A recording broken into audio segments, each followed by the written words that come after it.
guys, so let's understand in detail how to apply true false not given type of techniques on these questions.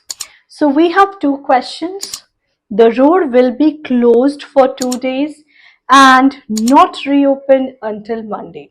Second question, we have the road will be open as far as Little Street, and we have a stanza given.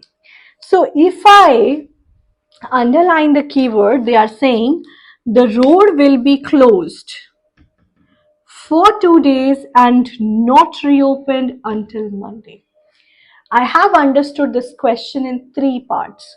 If I apply that, so it is given here, the next stage in the redevelopment of the road in the town of Gatton will mean that Main Street will be closed. Main Street, which is between Little and Denning Street, from 6 a.m. on Saturday 12th August to 6 p.m. on Sunday 13th August. They are talking about the closing of the road.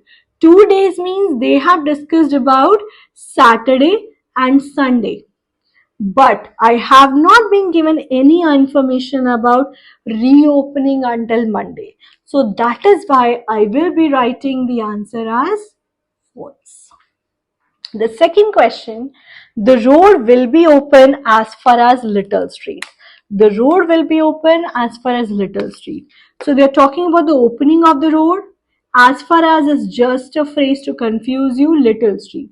And here Little Street is being given here, Little and Denning Street.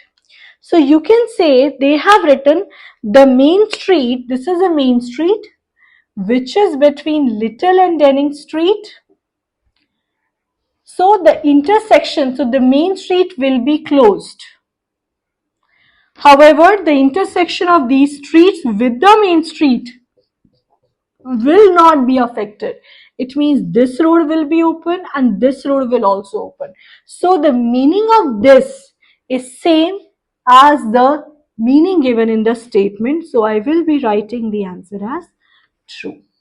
So these are the techniques that you can apply here in true false not given type of question. Keep in mind, true same meaning or synonym, false opposite meaning, reverse order, antonym half information.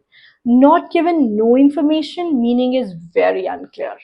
So thank you for watching. Keep liking, supporting and subscribing. Thank you.